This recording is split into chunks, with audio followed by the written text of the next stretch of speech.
Diversity built Britain. I'm sure that's a statement we can all agree with this amazing Richie Sunak diversity built Britain coin. Jack. This is my sleep paralysis demon. Yeah. How did they make him be? How was they able to make him look even more terrifying? I think it's the wrinkles and the bulging eyes and scary. So I recently did a vox pop in Whitechapel to interview the diversity and get their opinions on Britain. For all those who don't know, Whitechapel is a very Islamified? Yeah, as you can see by the sign behind you can see on the me. signage there that you can't read it. So let's see what the diversity think of Britain. British culture is better now. It's not only the British culture, it's all the mixed color, because so many nation peoples lives here. What do you like about British culture? It's okay. What do you like about it? Well, my future is here. What do you mean by that? 50 years now I'm living here. Where would you consider your homeland to be? Well, I go back to India. Do you prefer Britain or India? India. Why? It's my own country. What would you say your homeland is? Oh, homeland is in Bangladesh. Would you prefer Bangladesh culture or British culture? This is a slightly complicated question, but as I'm born in Bangladesh, obviously I like the Bangladesh culture, but British culture is really, really good. What do you like about British culture? Nank. So yeah, what do you guys think? That guy thinks British culture's good. No, but the reason why he thinks British culture is good, he's the guy at the start who said British culture is there are good loads of foreigners, because it's less British. Well, it's also, he sees it as relative to his homeland. This economic opportunity zone has given me the lifestyle I like, while also allowing me to exist in an ethnic and cultural enclave. Whereas the kid that should have asked him, should Bangladesh have lots of different cultures in it? He'd call you a colonialist, wouldn't he? But I don't think he would. I think, like, when I was interviewing these people, they're actually more open than, like, the white liberals in Shoreditch. I was quite surprised. And I was saying some edgy stuff to them, like, where's your homeland? And they didn't clock on, like, maybe she's not. No, but that's because that's old world thinking, right? They're not modern, rationalistic, new world liberals.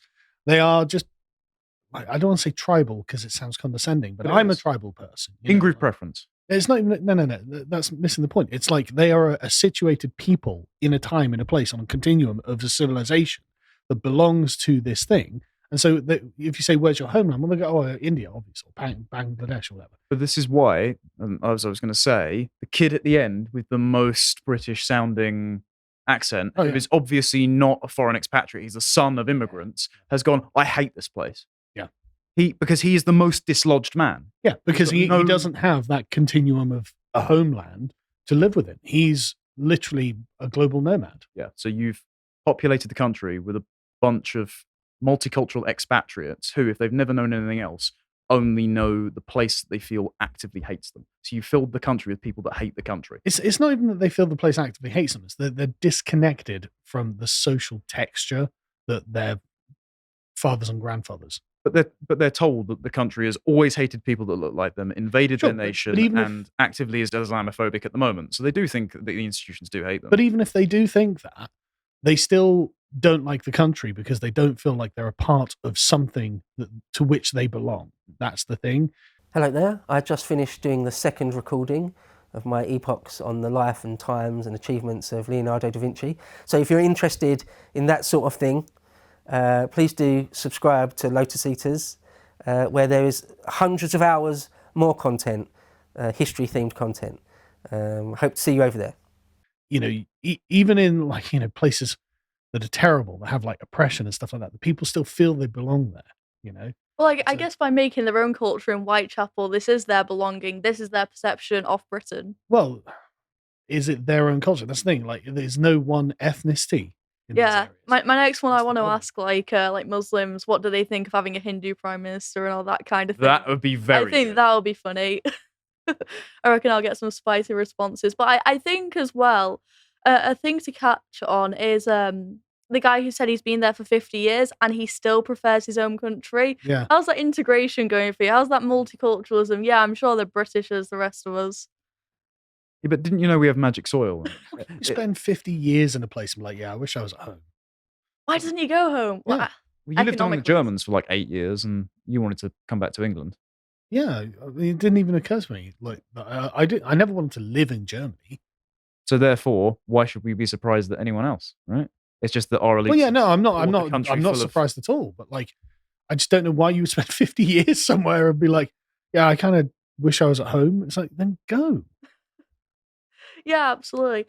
I kind of prefer doing these kind of videos than just going to like the liberal parts of Shoreditch and asking them, because like these are the people we're talking about when we're Yeah. talking about immigration. You know, if I wanted some left out opinion, I could just go on Twitter. Whereas these people, they aren't represented. You know, it's important we represent these minorities' voices. So hopefully there's more of that. I in the do want future. to clarify as well. You did bring a bodyguard, basically here. Yeah, You didn't Charlie bring Downs. Yeah, normal camera woman. You brought someone that was capable of. You weren't exactly dressed like the Islamic area, Jess. I'll Yeah, put it my that way. trad wife, trad wife outfit. Yeah, literally a Yeah, trad wife. one of the Von Traps. I mean, Yeah, my normal camera woman is she's like 5 foot and she's from like China. I was like, yeah, I'll bring Charlie down. So he's like a bodybuilder. So I thought, again, straight from the horse's mouth, two British Muslims discussing how much they hate non-Muslims and tolerate living among them. Have you guys seen this Our already? hatred for the non-Muslims doesn't stop us from being unjust to them. My argument would be it also doesn't stop us from coexisting with them, living in a society with them. But I can be in a land where I live with these people, but Yeah. I have hate for them. I don't like them. I say that is at the time that we're living in today is very, very hard to claim that. Imposing onto you, saying that you have to accept the British values. And Muslims are being put in situations where they're asked, are you a Muslim first or are you a British first? Yeah, but these are easy questions to answer. I'm a Muslim first. Like, what's the issue? But that's you not being loyal to the country that you claim to be from. You see, that's what Muslims are now. By saying that statement, you're a foreigner from us now. Our hate feelings mutual, mate. But no, but that's really, really interesting, right? Because the guy on the left, he's totally right. The Muslim guy obviously doesn't understand this.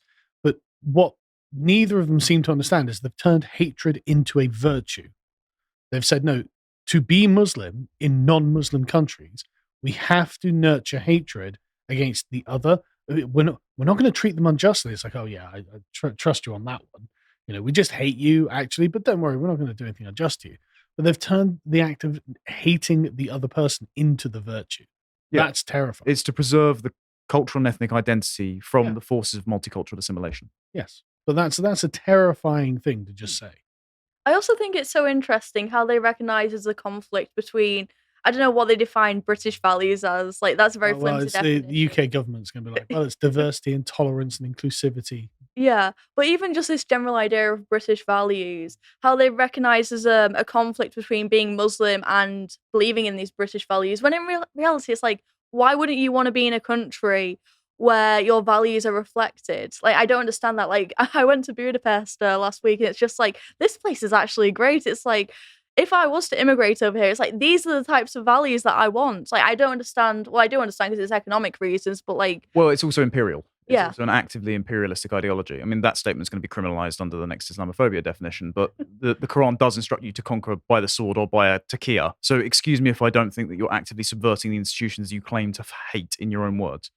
yeah, absolutely.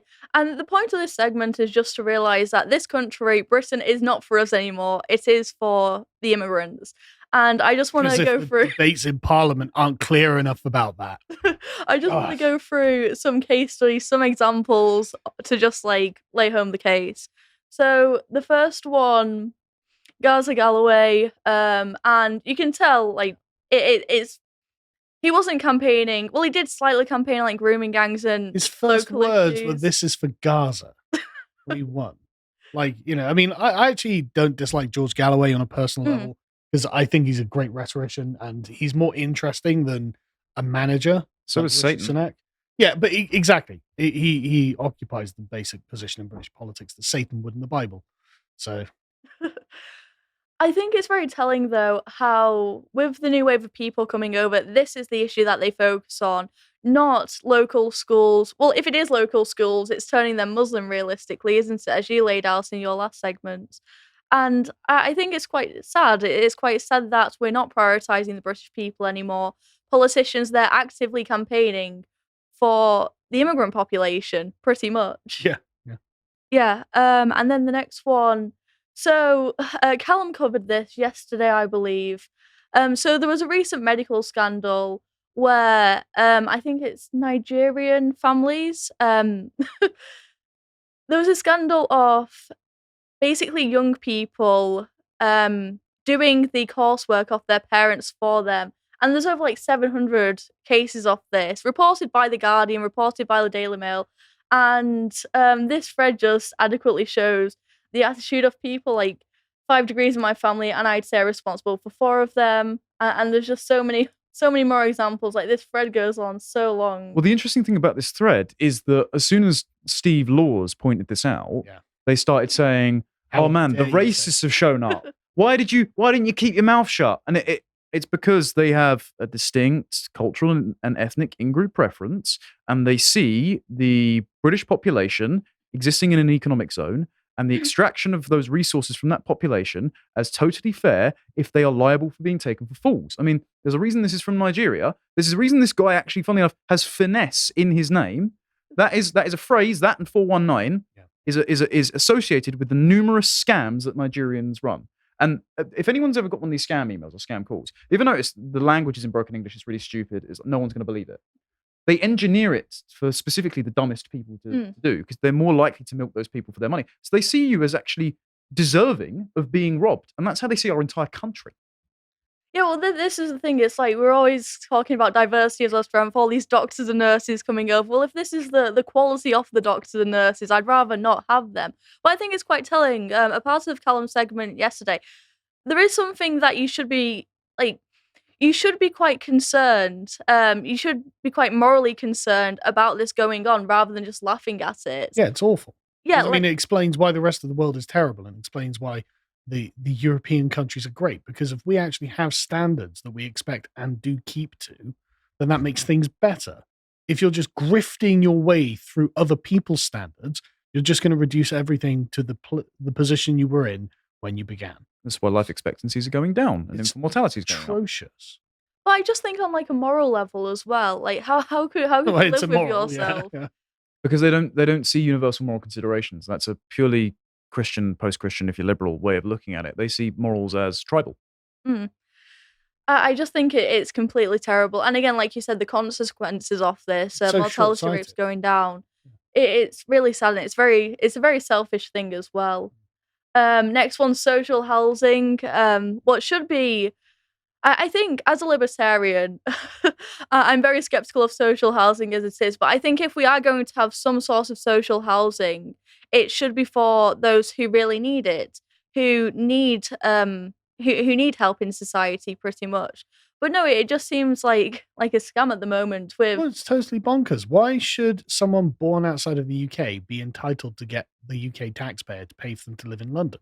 And this is also why 60% of babies in London are born to immigrant mothers, because they're the only ones that are having subsidised housing. Therefore, they can afford to have multiple children right off the back, because the state will pick up the cost. It's just mad. It's just absolutely mad. Yeah, I do think there is something to social housing, and just with the benefit system within there is no social contract anymore, but this idea of like There never my was a social- ancestors No. my ancestors Yeah. have contributed to this. Yeah. And so if I need some help, there is some sort of justification for that, more than this were people coming over just getting free housing. Meanwhile, as young people, as I'm sure Connor can relate to, it's impossible to get a house nowadays. And I don't know why young people aren't at the front of fighting against mass immigration. Because Stupid. as Rene Camus, purveyor of hate facts, has often said, anti-racism is the communism of the 21st century. Yeah. Our countries only exist insofar as they can provide handouts to those they designate as disadvantaged, which are the poor foreigners who aren't as enlightened to us. It's more than that though. Like the entire morality of young people these days is based on equality and inclusion and diversity. They don't have a moral framework outside of it. And so, okay, well, yeah, I guess that some poor Somalian mum has to bring her 7 children over, and I've got to work to pay for it as I live in an increasingly expensive rented property just outside of London to commute in, so she can live in London, because that's what equity is. It's like, yeah, well, I guess if you have a sort of universal view of what equity looks like, sure.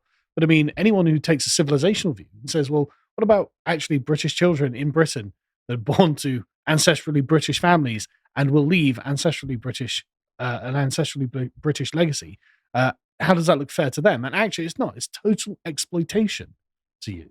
It's honestly, sorry, I know I'm going off. It's disgusting that it's possible. It just shouldn't be possible for people born outside the country to ever claim any benefits in the country.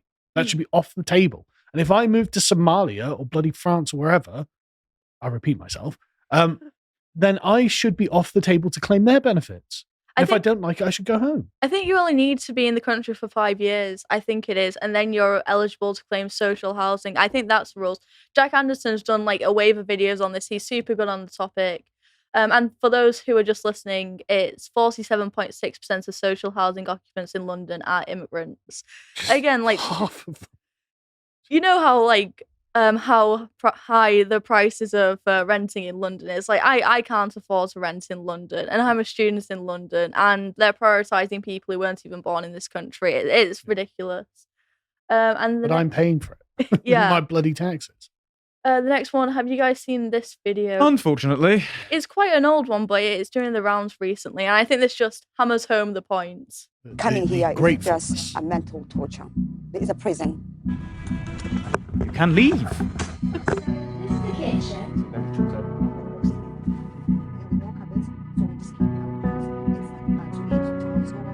This is wrong. This is wrong. What they're doing to people is wrong. Trust me, it's not the right thing to do. Because how can you be at home and you can't even live like home? I'm sorry, but how much would that be in London, Connor, for a place like that? 2,100 a month plus bills. Yeah, absolutely. It's completely ridiculous. I just can't stand the entitlement. I just can't get over the entitlement. I'm a single mother. I've arrived in your country and I deserve a really nice place to live. It's like, why are you here? Do you think they think the average British person like lives like royalty or something? Like, what do they actually think about the rest of us if they think that is, being Yeah, that's perfectly good. by. I've lived in way worse places than that. And I've had to pay for it. Have you seen that video? I couldn't find it, but there's this one of this immigrant family, and it's of the mum, and basically they have two houses across the road. The Afghans, yes. Yeah. Yeah, they've got like 5 or 6 kids, and so they said that the house was too small, so they just gave them another like manor house on the corner, right opposite the other one. There was another one of the African woman that Sadiq Khan went round to chat with, and she was saying the living conditions are awful. There's mold everywhere, and then we saw that she'd put tape over all the ducts in the house, Really? Brilliant. and then the smoke alarm battery went off as well. Why is extremism on the rise in Britain? Our new report. Anyway, keep radicalizing me, Jess. Go on. Okay, so next You certainly one. radicalize me against the government because these people aren't doing this to us. The government is doing this to us. Yeah, These people are just absolutely. taking advantage of the things the government lets them do. Yeah, absolutely. I mean, I can't actually fault these people for what they're doing. I they- can. Well, I mean, I can fault them, but there's no point wouldn't do it. faulting them. Yeah. But there's no point faulting them. Like being like, okay, we're going to throw open our gates to the entire world. And what a surprise, the exploitative people, and they're like, yeah, okay, I'm signing up to that. No shock. You should have known that was going to happen. The problem is the Conservative government have allowed this to happen. Yeah, they're I not bet stealing Tony our Blair money. didn't do this. They're not stealing our money. The government is. Not Yeah. to go libertarian, but it's true. No, that is true. And it's the same with this. I'm sure you guys are aware universities are investigated over foreign students with poor grades. So basically, international students are allowed in on much lower entry requirements Are they? than UK students. So as it says here, so you can get into the same university. For a UK student, you need A star, AA, or 3 A's. And as an international student, you need just 5C or B grades at GCSE. So not even A levels. I think as well with A levels as well, because I understand, I get it right with international students, they're getting different requirements. They don't have A levels, but even with this, the standards are C's for Bristol, CCD for Durham, DD for Exeter, DD for Newcastle, and a single D at Leeds. These are Russell Group universities. These are top tier universities. You could So at least my make them- GCSE French would get me into Leeds. Yeah, well, make Just foreign. them take an entry requirement. That's Yeah, it. I You mean, could make them take an entry exam, but they don't. And the reason is the foreign students, usually like the sons and daughters of Chinese billionaires, will pay exorbitantly more fees and will pay for the really expensive accommodation that is associated with the university because they want to live in more luxurious settings. And so the university just milk them as a cash cow, and they don't care about academic standards. Well, I was doing an interview at Vox Pop with international students. Well, not just international students, but I go to KCL and it's like half the students there are international students. And for one, they don't contribute during lessons, which just puts more pressure on the students there. Like if you're in a group project, I was in a group project and the other two people I was with, they were both international. They could barely speak English. So they were using like Google Translate. It's like, okay, I guess I'm doing the whole project then. But I was doing a Vox Pop and I was hoping for like some woke lefty students. The students I interviewed, they had no opinions. They were doing world politics. So I was like, okay, they're doing world politics. I'll ask them about like Israel and Palestine. They had no opinions on it at all. I asked PP students about Rishi Sunak. No, I asked them about Nigel Farage. They didn't know who Nigel Farage was. How many of them were Chinese? I didn't ask Chinese ones, actually. Really? That's interesting. Because I would have thought they would have withheld their opinions were they Chinese students in case of being caught on camera saying something that their home nation didn't like. No, and then I spoke to my friend about it, who was an international student, and she was like, "Yeah, we've like the international students have known this for a long time. You know, it's a well-known, like, not so hidden secret." So yeah, and as well, like considering that university is supposed to be the be-all end-all, I think it's absolutely ridiculous. You know, this idea that university is the best thing in the world, that it's going to lead to future career progression. And you get there, like everyone's just getting drunk and like half the class doesn't even speak English. And then you can't even get a job from it. It's completely ridiculous. Well, I'm surprised you can't get a job from that. Shocking. And then this is on the medical malpractice thing we discussed ages ago, 5 minutes ago. So if you actually look at the cases of medical malpractice, they're not very English names, I'll tell you that.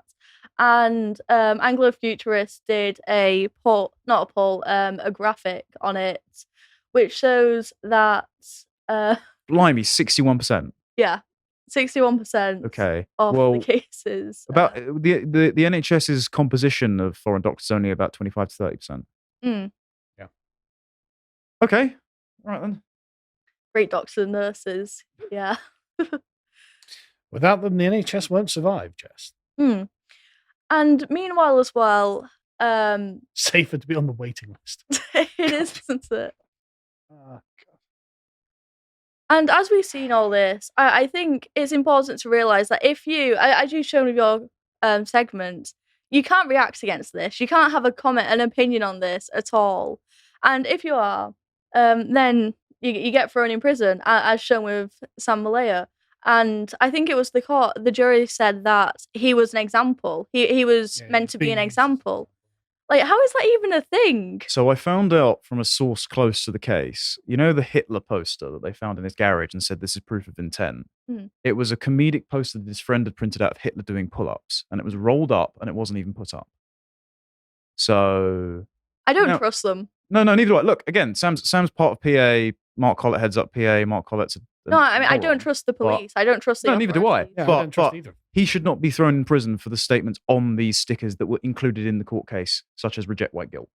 But meanwhile, like, as shown by the Palestine protests, they can get away with anything, and it doesn't get reported. They don't get any offences, and it's just so laughable when they say far right extremism is the case. What far right? Where is the far right? Like, if this is the far right, I don't think we have anything to be afraid of, quite frankly.